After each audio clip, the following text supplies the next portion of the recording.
expect. But the problem comes when we've done what we're supposed to do, when we've done what we thought was right, when we lived right, when we saw God, when you prayed for it, waited on it, believed God for it, trusted God, even when you couldn't trace God, and aside from your own wants and needs, you may still want to find some things that need to be changed. Because you're doing the right thing. You may want to change things in your world, your family, your home, and your job. You may even want to change things here in this congregation. All of these things which may very well need to be changed. But what's worse than not getting what you want?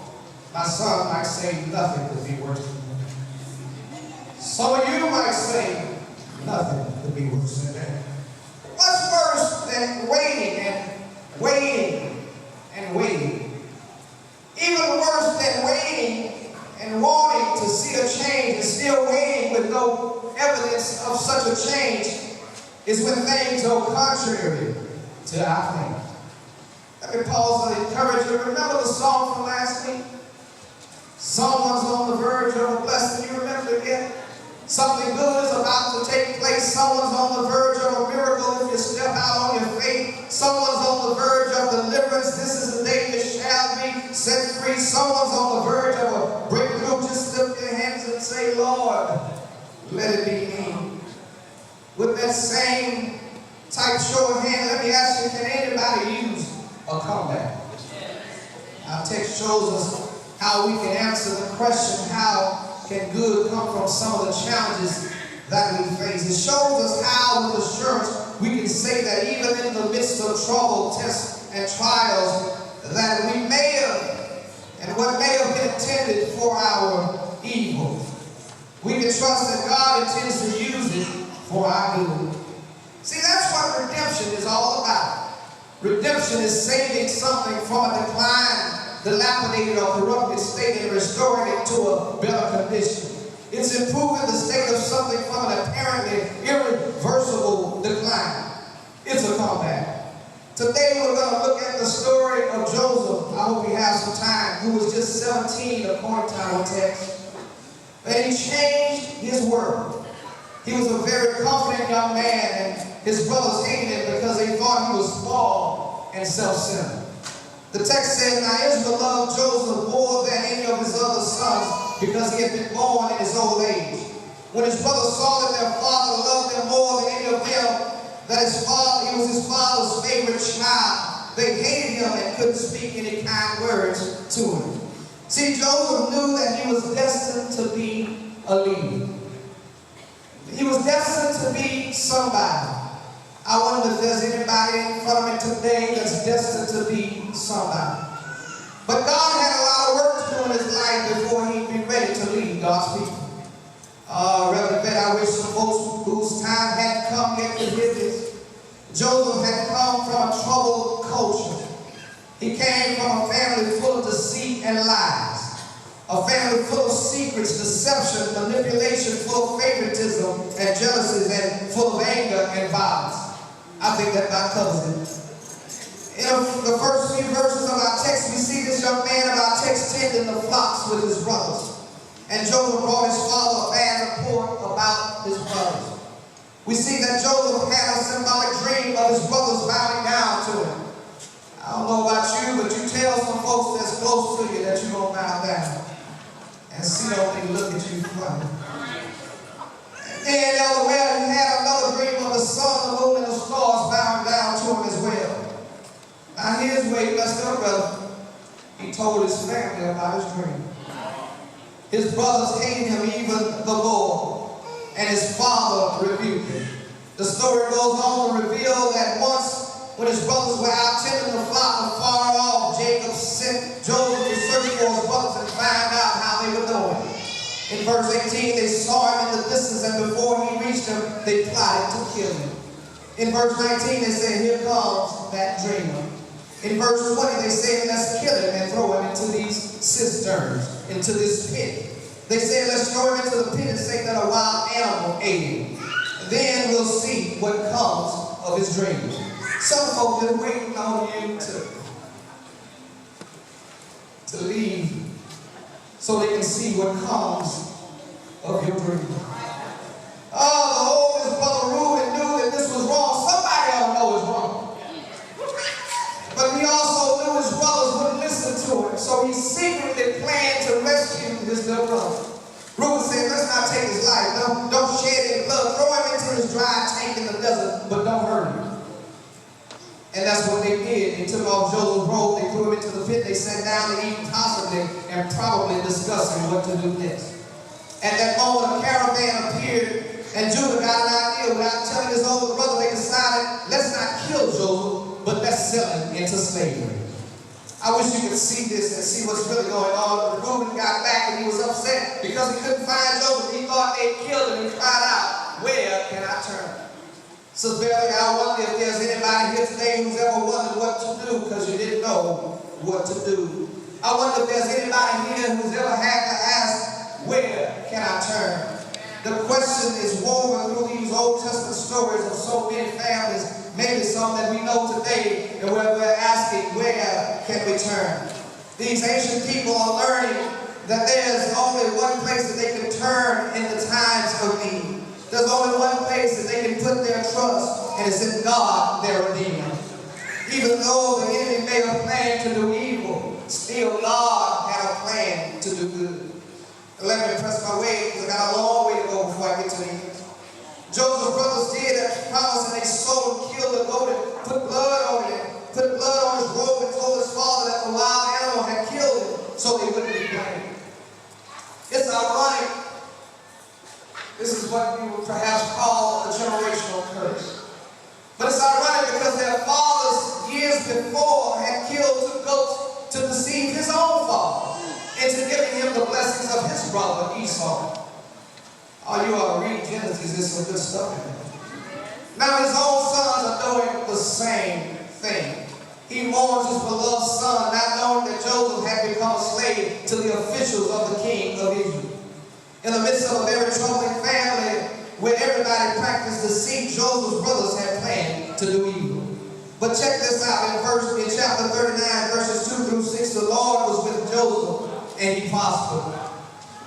Even in your midst, even when folks are planning evil against you, the Lord is with you. And he lived in the house of his Egyptian master. And it says that when his master saw that the Lord was with him and the Lord gave him success in everything he did, Joseph found favor in his eyes and became his servant. Potiphar put Joseph in charge of his household and entrusted everything that he owned into Joseph's care. It's important that I tell you the background because we're going somewhere. The Lord blessed everything that Potiphar had, both in the house and in the field, because of Joseph. So he left Joseph in charge of everything. Sometimes the Lord will put you in position to be blessed, and folk won't even know that the reason that they're not getting what they deserve is because of your very presence. Y'all don't mind if I take my time to go through this, do you? See, it's important for us to see the process. Now, Potiphar's wife had a plan to do evil too. Somebody say, uh-oh. Maybe she was just attracted to this handsome young Hebrew named Jackson. Joseph. Named Joseph. Who had authority over everything in the house. This is the text. Maybe, just maybe, she was attracted to the anointing on his life. Maybe she wanted to punish her husband for giving all the authority to a slave. Whatever the case, she tried to seduce Joseph, but Joseph said no. So she lied on him, and she tried to tell folk that he tried to rape her. It was her word against his, the owner against the slave. Oh, you don't have to be a scholar to know that he wasn't going to win this battle. Potiphar had him thrown in jail. That should have been enough to end this dreamer's dream, to kill his vision, but it didn't. It just made him strong. I wish I had somebody who knew that what don't kill you will just make you stronger. Already we see that Joseph's life is a history of ups and downs. How many of you know what that's like? Sometimes we feel like we're on one long, scary roller coaster ride. Up and down. Up and down. And it's how we see Joseph up on a pedestal one day. The favorite son one day. Then, without cause, without provocation, he's thrown into a pit. He was lifted up out of the pit only to be taken to Egypt and sold into slavery. We see that he rose up quickly to the highest level of authority in Potiphar's house, only to be falsely accused and dragged down into prison. Lord help us. Stay with me as I press my way. But then, while he was on his way down to prison, it says in verse 21, again, the Lord was with him. He showed him kindness and granted him favor in the eyes of the prison warden. Lord, what kind of blessing is that? Everywhere you go, folk want to bless you. So the warden just put Joseph in charge, and he was responsible for everything there too. Do you see the trend? Do you see the process?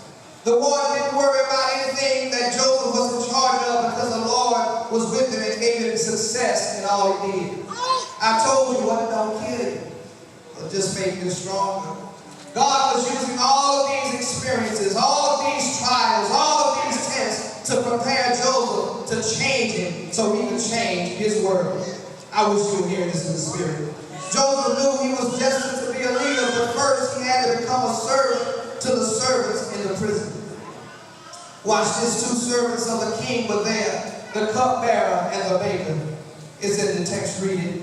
And Joseph was assigned to serve them. This is better than you know it. One day when he came to serve them, they were looking sad, and he said, "Why do you look so sad?" They told Joseph that they each had a dream and they didn't know what it meant. Can you see where it's going here? Joseph said, "No interpretations belong to God. Tell me your dreams." After they told him their dreams, he says, "I got good news and I got bad news." Which one you want first? But he tells the baker, "You're going to be executed." That's good news. He tells the cupbearer that you're going to be restored to your position. Both the interpretations came true. The baker was hung and the cupbearer was set free. Now check this out. The cupbearer's job was very important. For example, he was the one who made sure no one put poison in the king's drink. The cupbearer could always talk to the king. And he promised to speak to the king on Joseph's behalf. That sounds like good news, doesn't it? But just like some of the folks you know, the cupbearer forgot his promise.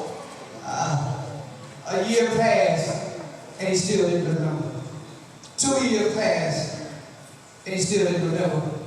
I just need you to know that God may not show up when you want him, but he's always right on time. Check out what happens next. One day, the king had a dream, and all of a sudden, the cupbearer remembered. He said, "Oh yes, I was in prison, and there was a Hebrew there who interpreted our dreams." Are you still with me? So the king sent for Joseph, and he was brought up out of the dungeon into the king's palace. And the king said, "I hear you can interpret dreams." And Joseph said, "I can't, but God will give you the answer that you need."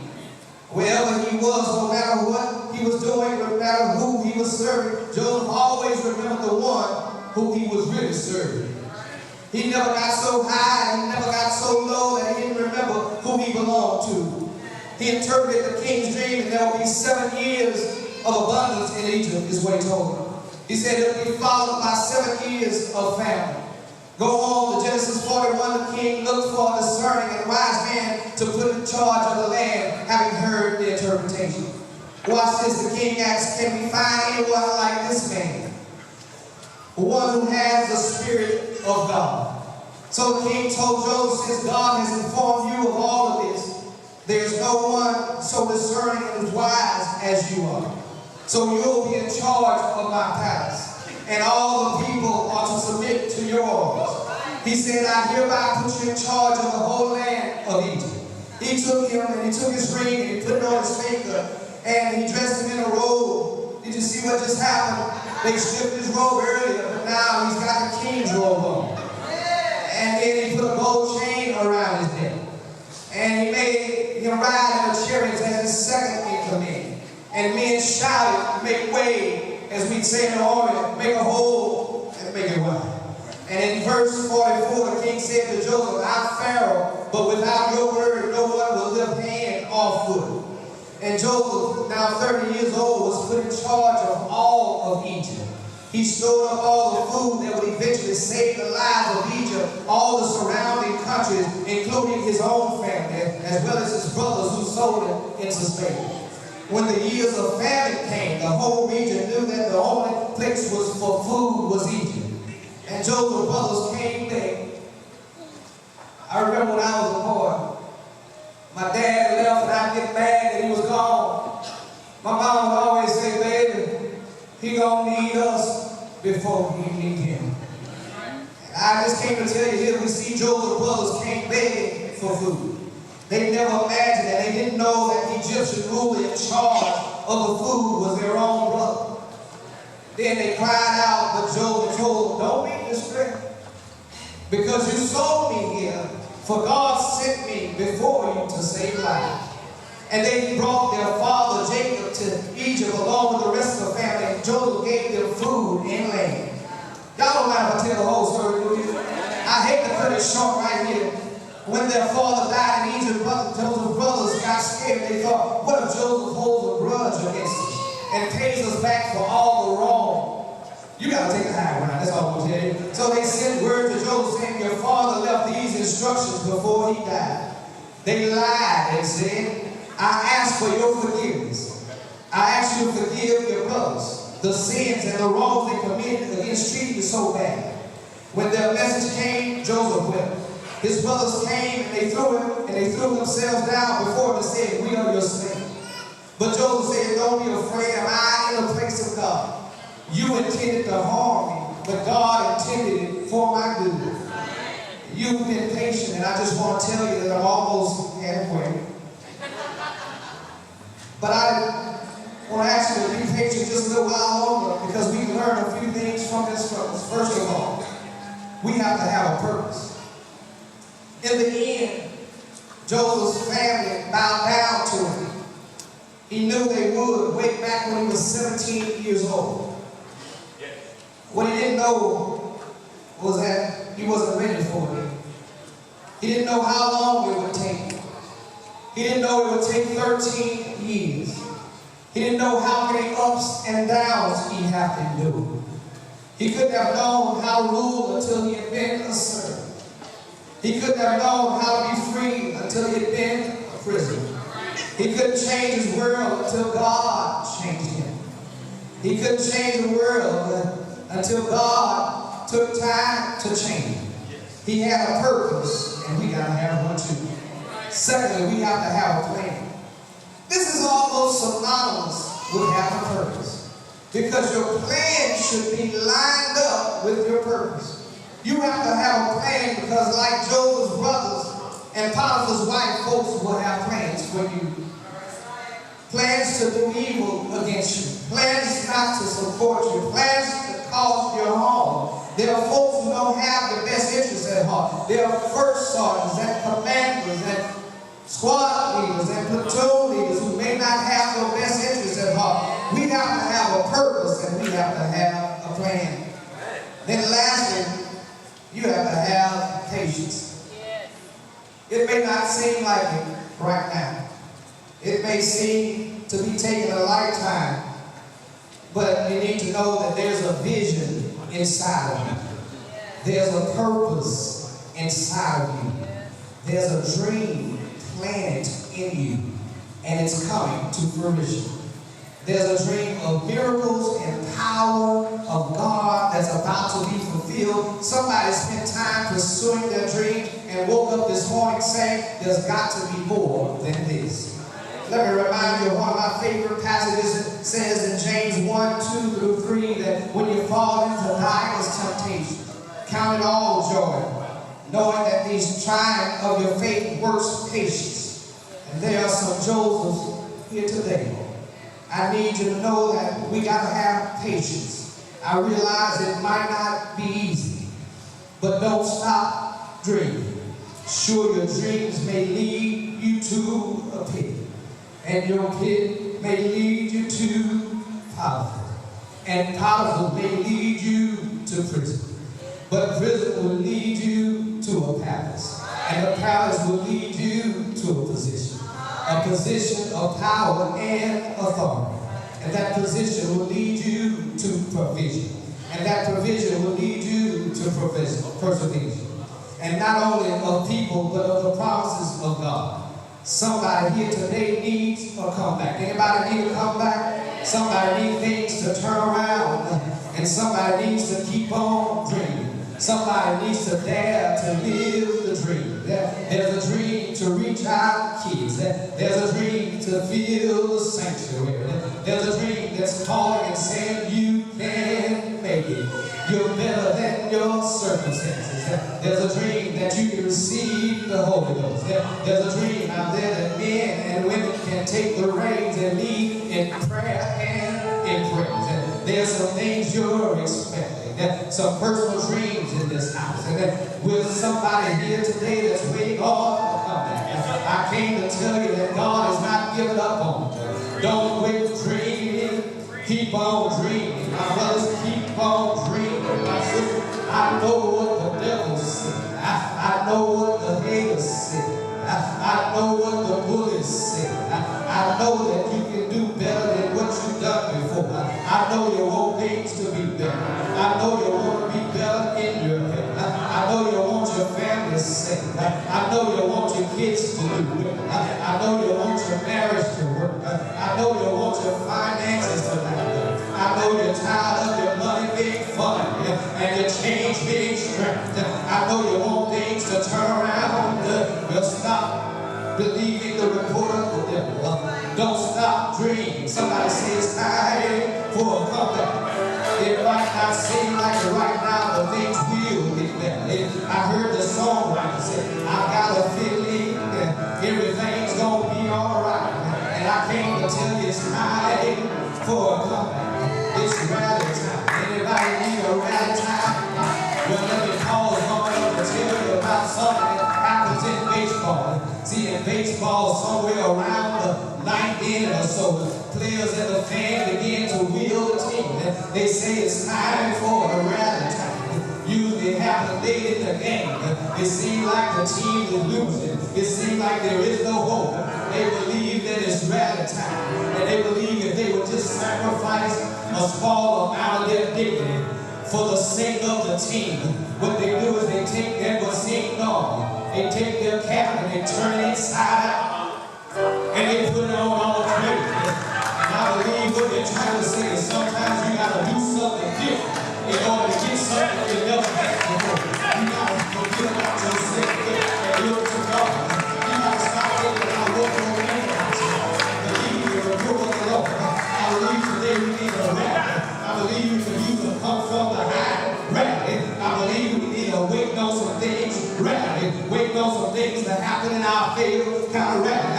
I believe we can get a standing by long enough rally. I believe we've been waiting on a blessing for too long. I believe we've been waiting on our miracle for too long. But hear me when I tell you it's time for a rally. You might have to do something you've never done before to get something you never had before. But it's rally time. Somebody shout it's rally time. It's time for a comeback. And they say they won't. The naysayers may say I tried it. They might say I've been there. They might say I've done that. The haters might try to discourage you. Well, just sell out to God and give it your all. Seek the healing first, and Jesus' righteousness and things will turn around. Because it's time for a comeback. Somebody shout it's rally time. Get up, my brothers. It's time for a comeback. Get up, my sisters. Don't just sit there. Try it again. God's not done with you yet. See, it's rally time. You can do all things through God who strengthens you. You can dream again. It's time for a comeback. Somebody shout it's rally time. Somebody's depending on you. There's a work that lies within you. In spite of your problems, in spite of your circumstances, and in spite of your obstacles, be like Joseph and live out your God-given dream. Go through. But go through. It's part of the process. It's time for a comeback. I mean, it's It's a rallying time.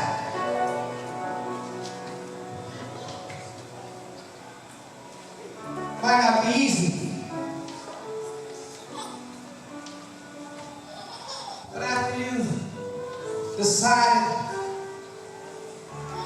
that regardless of what I'm going through, now I can declare I've had some good days. I've had some hills to climb. I've had some mirror days and some sleepless nights. But Terry, when I look around and I think things over, all of my good days outweigh all of my bad days. Brother Bill, I won't complain, because it's rally time. It's time for a comeback. How can you say that when I'm going through what I'm going through? Because the Bible says that all things work together for our good. So when life has its ups and downs, remember who you're serving. Never get so high and never get so low that you forget whose you are. I want you to read a sign that said, you haven't failed until you stop trying. Hear that in your spirit. Hear that in your spirit, because here's the truth that we need to believe and receive. The enemy may have been for your evil, but God will work for you. Just know that God is staging the comeback.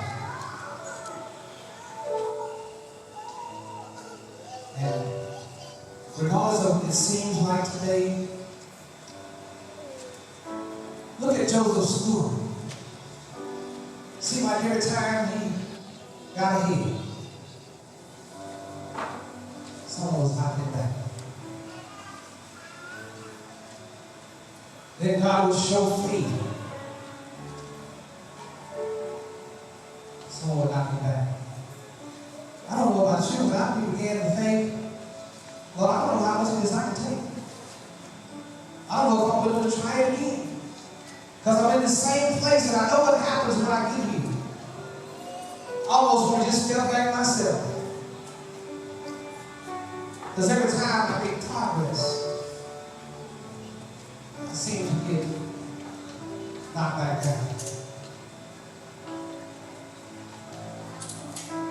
I've often called it the paradox of progress. In order to gain something, you have to lose something. And maybe that's where you are today. The Lord is saying, I have something for you, but there's something you have to give up. Everyone's standing. And this is the coming.